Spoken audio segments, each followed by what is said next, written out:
Lelo Panyaso Voice Box omenyera maufulu a Evans Khaya kuchokera ku bungwe la Voice of the Real Citizen kapena kuti liwu la mzika zenizeni akuti twali ndi mawu amalangizo opita kwa Sir Charles Ben Longwe. A Charles Ben Longwe pakatipa timaona ndithu akujama nkhani makamaka zokomera chipani cha Mulamu Congress Party komanso olemekezeka mtsogoleri wa dziko lino Dr. Magathe Chakwera. Koma timasiku tapitali taona ndithu a Charles Ben Longwe akusintha thapwa ndi kuyambanso kumadzudzula chipani cha Mulamu Congress Party komanso olemekezeka Dr. Magathe Chakwera. Ndi maactivist ena kumati ayi zimene zitu ndi zinthu zabwino kuti a Ben Longwe tsopano akuoneka ngati kuti abwereramo mwachikale kuti pano sakungotumikira iwokha kumano akufuna kuthandiza ndithu Amalawi kuti mwina zinthu kuno ku Malawi zisinthe. Koma nkhale zili chomwechi akuti a Ben Longwe pena pake mwina akufunika malangizo. Ndi zimenezo ndi zimene abwera nazo lero a Evans Khaya. Tete khali modzi kuti voti a Evans Khaya akuti bwanji pa nkhani imeneyi mpaka amaliza chonde Amalawi muyike maganizo anu in the comment section below kuti zimene akunena a Evans Khaya inuyo mukuziona bwanji, mutiuza in the comment section below pano pa Nyaso Voice Box.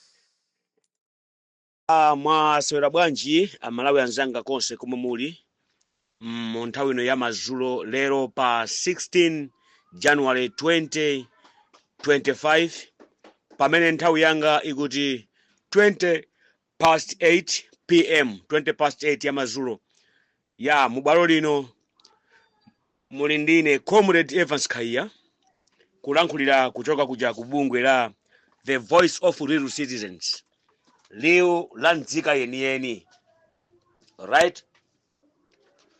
Ya ma comrade Amalawi anzanga ndilibe nkhani zochuluka mu siku la lero, koma ndimafuna ndi satireko pang'ono pa VAN imene atulusa Sir Charles Ben Longwe ya yokhuza kuzuzula boma kuti boma sili kuchita bwino konse. Boma ili mu nthawi imene yalamulidwa 57 years ndi akuluakulu okhaokha, boma ili fertilizer lidamusiya ali pa 20,000 Malawi kwacha, zimene zitonza kuna kuti boma la MCP mosogozedwa ndi Dr. Magathe Chakwera la mkweza fertilizer uja mu zaka 4 zokha. Akuti 57 years fertilizer anali pa 20,000, koma achakwera ndi boma lawo amukweza fertilizer yemwe uja kuzafika pa 135,000 mene alankhulira Sir Charles Ben Longwe, right? And izi nizona zokhazoka munthu akalankhula zona tiye timuyamikire kuti munthu akalankhula zona. Kotero Sir Charles Ben Longwe kumene muliko mumve kuti Comrade Evans Khaya akuti mawu amene alankhula ndi mawu amphamvu, right? Koma ndikhalako ndi malangizo Sir Charles Ben Longwe. Audio iyi ndi yanu, special ndi yanu Sir Charles Ben Longwe. Mukuziwa inuyo ndi ineyo takhalapo ma friends yeah long time back, and you used to advise me mu nthawi imene ineyonso ngati activist nzanu ndinakudalirani, kukhulupilirani ndi kuyika malingaliro komanso maganizidwe yanga onse pa inu kuti koma mkulu yuyu akamalankhula nde amalankhula chilungamo, amasanthula chilungamo, kuti okumva chilungamo oyo ngati angakhale kuti akhoza kusintha asinthe, right? Komano mukakumbukira from nowhere ndifuna ndikukumbuseni a Ben Longwe chifukwa chonena kuti I'm taking you still as my friend. This is Comrade Evans Khaya. Sindakutengeni ngati ndani mu nthawi imene inuyo mudatenga Amalawi kukhala adani anu, chifukwa chimene ndilankhula patanenso ndi chilungamo. Inu zimene mumalankhula zija chimakhala chilungamo, inenso mundilole kuti ndilankhule chilungamo za inu kunena kuti mwina mutakonza mavuto amenewo Amalawi inso abwerere nkukukondaninso mmene amakukondani kale. Chifukwa I remember very well kunena kuti ma followers a inuyo a Charles Ben Longwe mu nthawi imene inuyo munayima pa activism yanu ya chilungamo ku HRA mukulankhulira inuyo ziko kulankhulira mtundu wa Malawi, mmene munayima pa activism yanu ya chilungamo ku Malawi First, muli deputy president of Malawi First, deputy wa Amphawi, zimene mmalankhula zidapangisa kuti anthu ambiri ankakukondani kumamva ma VN anu, komanso ngati VN anu sinatuluke anthu m'magrupu mu amachita kufunsa kuti kodi Ben Longwe bwanji lero, VN ya Ben Longwe bwanji lero. So that ma viewers kapena ma followers okusatilani adali ochuluka, right? kumbukirani mudasiya anthu mmalere, mudasiya anthu mmalere, mudatengana ndi Redison Mmulo, mutatengana painepa ndikuwuzana kuti inuyo activism yolankhula kapena activism yopanga mademo mwasiya. Izizi mudalankhula kuuza mtundu wa Malawi. Kuphatikizapo ine ndidamva ndipo ma VN aja tidasamala tidasunga kuti uzakhale umboni wa mawa chifukwa amanena kuti history is the best teacher. Kotero mu nthawi imene mudasiya activism mutalankhula ndi pakamwa panu kunena kuti activism yolankhula ma audio sikutanthauza kanthu, sikusintha kalikonse, activism yopanga mademo sikusintha kalikonse, koma inuyo activism yenu mufuna mupange ndiyo mayendera mmadera munasintha machitidwe activism yanu, zimene zinapangisa kunena kuti munaluza ena mwa followers anu. Believe me, anthu atakukondani and mozi mwa anthu abaida kukondani ndi ineyo Comrade Evans Khaya. And you know, we used to communicate even through our inboxes, which means we were friends. Come from that time, you can see, even there was no time even for me kuti tikuzopanga communicate na liyonseso ku inbox. Chifukwa tinakanga tili anthu awiri amene madera awiri osiyana. Zimene zosatheka kuyenderaso limodzi mu zochitika pamene anthu awiriwo ali kosiyana. Munaluza fans ija, munaluza fans zidapeza kuti ine ndikulankhula ineyo Comrade Evans Khaya ndidapangapo create WhatsApp group even ya Friends of Ben Longwe, which means ndimakukondani ndimakunyadirani pa ntchito yabwino imene mmagwira, koma munakhumudwisa Amalawi. Kodi chimene timapanga nchani? Amalawi anzanga limene likhale funso limene likupita kwa Ben Longwe kapena Ben Longwe so funso lili likakupezani mukuyenera muchitepo kanthu osati mondipanga attack, kwa muchitepo kanthu mosonyeza kuti ineyo chimene mudachitacho mwachimvesera kuti mudapita kolakwika. Chifukwa ine am sure kunena kuti pakati pa anthu 100, because tikamapanga decision timapanga following the majority kuti kodi anthu ambiri kuti chani. Sono sizingatheke kuti pakati pa anthu 100 anthu 98 akapeze kunena kuti boma lisili kuyenda bwino, koma inuyo ndi Redison Mmulo mukanene kuti boma likuyenda bwino, ma activist awiri ndi amene munayima kunena kuti boma likuyenda bwino. Amalawi timudalakwira, right? Komanso posatira kuwalakwira kwa Amalawi, kumbukira na Ben Longwe mwatiwerengerapo ino mtengo wa mazira kuno ku South Africa kunena kuti zira ku South Africa lili pa 3 rand, nde mmaipanga convert Malawi kwacha ngozapeza kuti mumanena kuti zinthu zili bwino sizikudula, amene akuti zikudula ndi aresi akulephera kuthamanga kuti akuzopeza ndalama chifukwa zira ku South Africa mukugula 3 rand. Pamene ku Malawi kuno kamaika pa mtengo wa bwanji nde mukaipanga convert mmaipeza kuti zira lija likudula kuno ku South Africa. Ena festina yankhepo koma timaziwa kunena kuti mmene ungapezere randi ku South Africa kuti ukagule mazirawo ndi mmene ungapezere kwacha ku Malawi kuti ukagule mazirawo nzosiyana. Nakuonani mukulankhula mozondoka, nakuonani mukulankhula mopotoka, mokhala ngati kuti inuyo simukuziwa chilungamo, kwa chilungamo munali mukuchiziwa kuti apapa zinthu sizikuyenda, koma chifukwa inuyo pali zina zimene mmapindulapo. Chifukwa ndikuwuzeni Ben Longwe, anthu ngakhale mwatusa VN yanu mwina ena amene akupaseni malangizo akhala ochepa ngati ineyo ndikupaseni malangizo ngati nzanga kunena kuti tikhalapo ochepa amene tikupaseni malangizo direct, ambiriwa azingokupangani ignore. Chifukwa chani? Anthu akuganizani pawiri. Wani anthu akuganizani kuti zimene zikuyenda masamba mchezo mu ma inbox mu zimene zikuyenda ma WhatsApp group mu anthu akunena kuti Ben Longwe ngati atuluka apa nkuyamba kulankhula zazoyipa zacha kwera kapena MCP kuti alephera, ndi chifukwa chonena kuti malonjezo amene analongeza MCP kuti achitira Ben Longwe kaya kumapasa ndalama kaya kumapasa zoyenera za siku nsiku, malonjezo sakuchitika ku MCP ko ndi Ben Longwe akuchitira chipyera mtima. Choyamba imene anthu akuona nacho ndi chimenecho Ben Longwe. Chifukwa chani akuona ni motero? Titakutengani kubwera kumbuyo mu nthawi imene mmalazuzula inuyo MCP Ben Longwe. Kumbukirani inuyo ndine timakhala tikuyenda limodzi mumazuzula boma la MCP inuyo, although simmapanga mention muno bwino, koma aliyense amaziwa kuti inuyo mumafunisisa kapena munali mbali yochemerera chipani cha DPP, koma ndi zolinga zake zija zinachitika zija kumbukirani kunena kuti muzitembenuka kuyamba kusemphana ndi DPP, kulala ndi DPP, kuyamba kulala ndi DPP. Nkhani yake italewona kuti mudatulusa mfundo inu ndati Aredison Mulo kaya mosogozedwa ndi HRA yonse, I'm not sure, koma mfundo munatulusa ndinoyo kunena kuti mmene likuchitira boma la MCP ndi Dr. Makikafe Chakwerayo ndionena kuti boma lilafika ponena kuti tilitengere ku International Court of Law. Zimene munapempha ku DPP thandizo kuti akuthandizeni ndalama mupite ku International Court of Law mukasumire chipani cha MCP ndi boma lake kunena kuti likayankhe mulandu kuzunza Amalawi, kuabeda Amalawi ndalama zawo zamankhwala, kuabeda Amalawi ndalama zawo za fertilizer, kuabeda zogula fertilizer ku butcher zimene mazilankhula pazi mudazilankhulapo kani maudio anu ambuyo. Izi mungopanga ngati ma highlights, mungowakumbusa Amalawi kuti khani chidachitikadi. Soza kuti inuyo zokuti anthu anakagula fertilizer kolakwika ngakhale munthu amene musanatembenuke kuyamba kusupport MCP mudali mukuziwa kuti MCP adapita kugula fertilizer koma kolakwika. Right?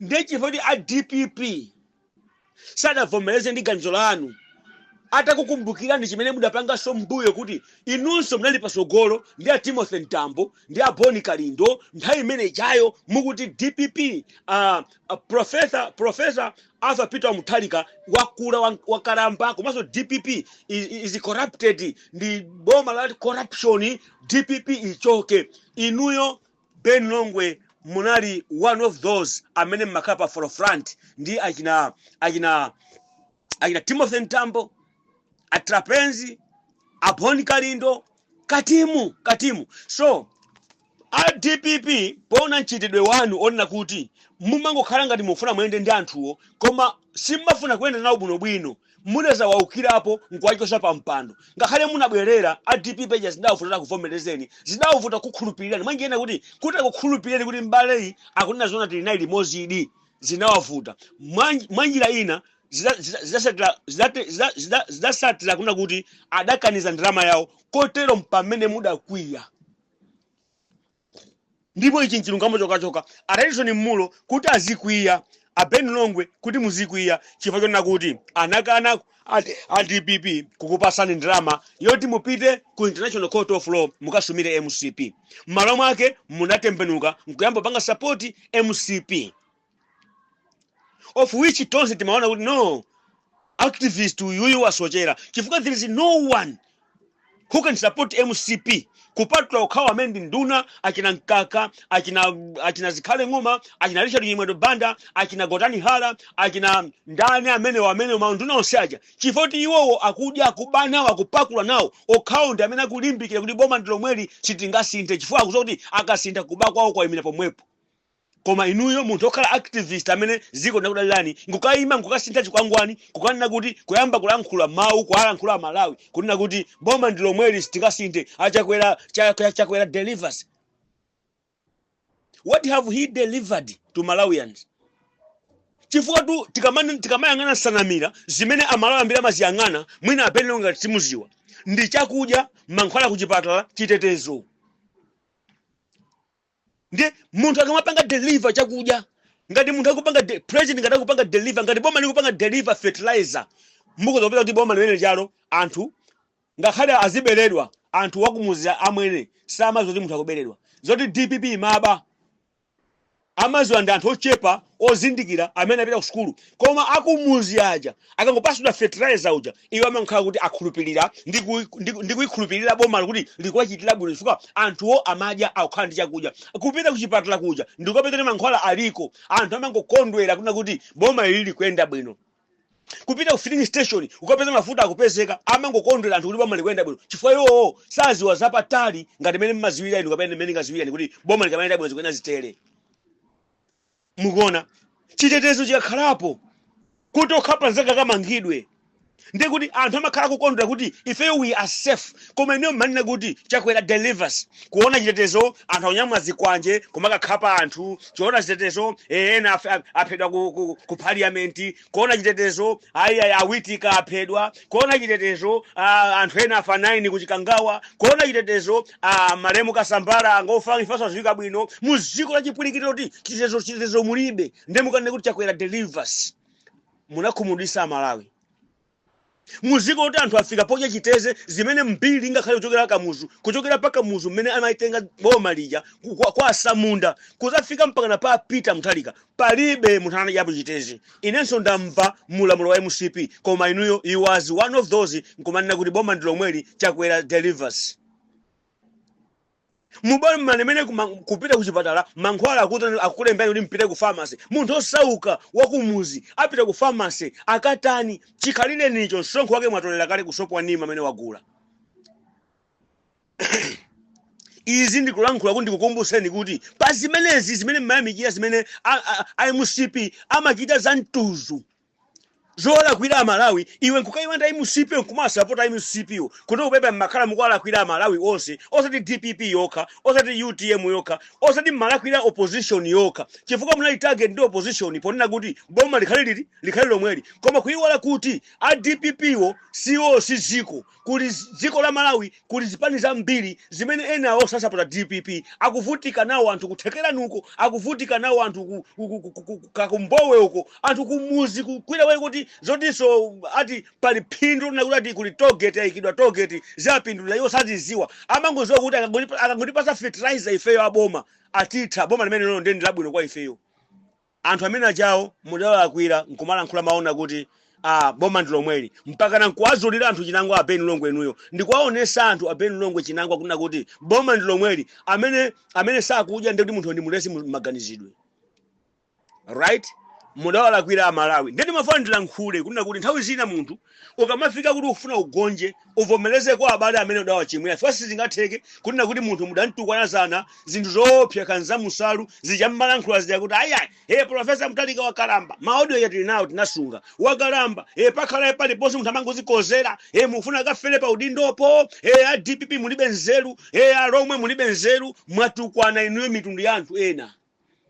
Ine nkadakonda a Ben Longwe musanayiputusa ma VN nyoza MCP mubwereso kunundwa Malawi mwauza Malawi kuti mundikhululukire ndikadakonda chifukwa hivi ndi political sani uja mwana olowera atakalowerera kuzonyasa atakaona kuti sikuli bwino ndikuvutika ineyo kwa mnyumba atate yanga ineyo chakya chilimo chambiri chimene ndachita tiye nguzichepesa kuti ine atate abambo anga ndabwera chamwe muntenge ngati ine mmozi mwa ntchito wanu kusonyeza amene kumene kuja ndikusonyeza kuvomereza kuti ndalakwisa chimene mafana ndilankhule mazulano kwambiri a Malawi ndichonena kuti sa Charles Ben Longwe ndigwirizane ndi akaronga boys VN mena tusa yonna kuti iwo awalandira Charles Ben Longwe kuti agwena unchito ifenso inenso ngati ku Voice of Real Citizens ngati ne director obunge la Voice of Real Citizens ndawalandira a Ben Longwe koma ndikufuna a Ben Longwe tiwadanda ulire kuti anthu amene alakwira pomwe aonesa mtengo wa chinango wacha kuti anthu ungatakugona ndi anthu ndi alesi asakutha kulimbikira atayiwala kunena kuti anthu ondolimbikira koma feteza utakaki munda mupalibe atayiwala anthu ameneyo chifukwa cha bhanzi imene anagwiza manja mwawo. A Ben Longwe tulukani mwauza Malawi kuti pepani a Malawi ndidakulakwirani ine nkadakonda mukadatero inenso ndipo ndakulandirani mu activism iyi koma anthu akuopani pa zinthu zimenezo ndafotoza chimozi kuti anthu akuganizira kunena kuti mapangano amene munapangana kwa MCP akanika kapena apo china imene akuganiza anthu akuti inu akutuma na MCP mukufuna muyandikane ndi ma activist ena kuti mupereke ma activist ena chimene chikuyendezo pakati chani pa ma activist and it will be very difficult anthu kuti akukhulupireni zokuti munthu chimene akulankhula nzona adi chifukwa muli ngati kuti munthu amene mmapanga chilero mwankupanga china simuchedwa kusintha mawu anga. Ngati mumamva mwina malangizo angawa mwaamva siku timokupangana ataki kwa mokuuzani ukulanja kuti a Ben Longwe tima kukondani koma pokhapa apa a Malawi pakati apa kutoka January munapita ku Malawi kuzafika mu dead la lero dead la zero pa 15 minutes tamva VN yanu mukutusa VN yozuzula boma kuti what they are doing is 0 per 10 ndikanakonda kunena kuti pamene mukubwerera ma activism imeneyi pamene tikulanja nthu ma activism imeneyi mwapepese ntundu wa Malawi kuti ndipepana Malawi ndinakulakwirani ndinalowerera ndinapita kolakwika koma lero ndabwerera ndikufuna ndichedweso mwana wanu ndikhulupirira kuti Malawi akukhululukirani chifukwa imene ndi umboni umene kuti akukhululukirani kumbukirani ife sitima lankhula zobisa aboni Kalindo adazalankhulapo mawu onena kuti Malawi si munthu omfera kaya mmakumbukira anthu adakwiye nawo mawu amene ajawo kuphatikizapo inayonso ndidakwiya nawonso analankhula chimozimozi kuti activism asiya activism yawo afuna aziyendera anthu amene yani amene akuvutika ndi mafloods. Tikukumbukira pa nthawi imene mafulod abwerere pa activism zinavuta kuti anthu akhulupirire, zonena zinalipo, zonyoza zinalipo, zotukwana zinalipo, koma chifukwa abonika lindo anazichepesa ndi kuti anthu amalawi kuti mundikhululukire, amalawi adakhululukira, ndipo pano pa abonika lindo anthu amakonda soka chikena, ndipo lo VN yayo ngati satuluke anthu amachita kufunsa kuti kodi VN ya DC bwanji. Mutachita chimozimozi apenu longwe zithandizira kwambiri kuti activism tiyende tisakuopana, tiyende titazula kuti mwabweradi mu activism kuti tigwe ntchito limodzi. Mwakoma nonse konse komwe muli mu mazulo ano mulali ndine Comrade Evans Kaiya kulankhulira kutoka kuja ku bungwe la The Voice of Little Citizens. Kwa nthawi ino tishande pamenepa mbite amalawi, Malawi ndi wathu, wosaopa, wosatopa, wosafoka mpakana tikafika ku chimene tikuchifuna.